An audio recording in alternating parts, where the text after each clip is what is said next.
नमस्कार। आज हम ये जानेंगे जब भी कोऑपरेटिव हाउसिंग सोसाइटी जो इनकम्प्लीट लेआउट है उसके अंदर डीम्ड कन्वेंस लेना चाहते हैं, क्या उनको सिर्फ प्लिंथ मिलेगा? क्या उन्हें प्लिंथ के साथ जो प्लिंथ का जो एरिया है जमीन उसके साथ क्या proportionate RG area, road area, common area मिलेगा? ये पूरा मुकदमा जो honourable high court justice Sandeep Marne साहब के सामने आया था, ये 28 जुलाई 2024 को डिस्कस हुआ। ये प्रकरण क्या है, इसके ज्यादा से ज्यादा जानकारी लेंगे।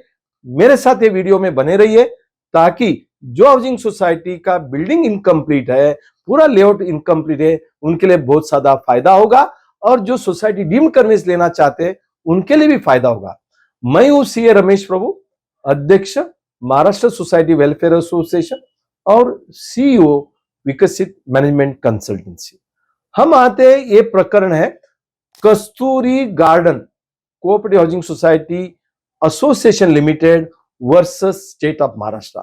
रिट पिटिशन नंबर है 17254 ऑफ 2025, जिसका निर्णय 28 जुलाई 2024 को जस्टिस संदीप मारणे साहब ने दिया। तो क्या हुआ, इसमें कॉम्पिटेंट अथॉरिटी ने 6 सितंबर 2023 को डीम्ड कन्वेंस उस सोसाइटी को ग्रांट किया, मगर उसके सिर्फ जो जमीन है, जो बिल्डिंग का प्लिंथ एरिया है, उतना ही दिया और जो proportionate RG area, common area, road और लेआउट का जो कॉमन एरिया मांगा था प्रोपोर्शनेट बिल्डअप के हिसाब से, उसको कॉम्पिटेंट अथॉरिटी डिस्ट्रिक्ट डेप्यूटी ने रिफ्यूज किया, सिर्फ प्लिंथ का कन्वेंस दिया। इसको लेकर जब प्रकरण सोसाइटी ने ऑनरेबल हाईकोर्ट के सामने लेके आया, उन्होंने बताया कि जो लेआउट का भले ग्लोबल एफएसआई है, उसमें टीडीआर भी यूज हुआ है, डेवलपमेंट का पोटेंशियल भी अभी भी इनकम्प्लीट हुआ है, फिर भी जो है कन्वेंस देते टाइम उन्हें प्लिंथ एरिया का साथ साथ कॉमन एरिया का, लेआउट का प्रोपोर्शनेट एरिया भी देना बहुत कंपल्सरी है। ये इन्होंने इस जजमेंट में बताया। इन्होंने ये जजमेंट देते टाइम ये बताया कि इनकम्प्लीट कॉम्प्लेक्स है, वो एक कोई ग्राउंड नहीं हो सकता है डीम्ड कन्वेंस रिफ्यूज करने के लिए या प्रोपोर्शनल एरिया रिफ्यूज करने के लिए।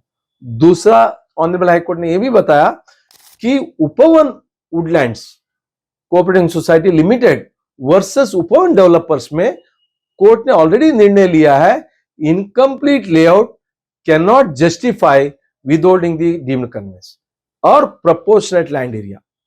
यदि टीडीआर भी यूज हुआ है, उसके सामने भी इन्होंने ये बताया कि कन्वेंस देते टाइम सिर्फ प्लिंथ एरिया नहीं दे सकते।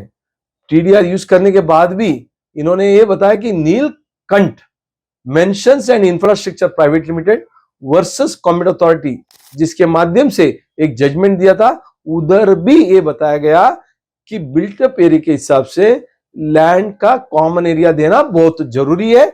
इसके लिए डीम्ड कन्वेंस जब भी ग्रांट होगा, plinth area plus common area proportionate to built up area देना कंपलसरी है। ये जो चीज है, ये 22 जून 2018 का गवर्नमेंट का जीआर में भी बताया गया। तो इसके लिए ऑनरेबल हाई कोर्ट ने इसको जो सिर्फ प्लिंथ का कन्वेंस दिया था उसको सेट असाइड किया और उन्होंने डीडीआर को, कॉम्पिटेंट अथॉरिटी को, यह बताया कि आप जो एप्लीकेशन के ऊपर प्रोपोर्शनेट कन्वेंस देना चाहिए। उसके लिए जो उपवन वुडलैंड्स एंड नीलकंठ मेंशन, ये दोनों जजमेंट जिसमें रेफर किया, उसके माध्यम से और 22 जून 2018 का जीआर के हिसाब से प्रोपोर्शनेट कन्वेंस, लेआउट का आरजी और ओपन एरिया सब देने के लिए बताया।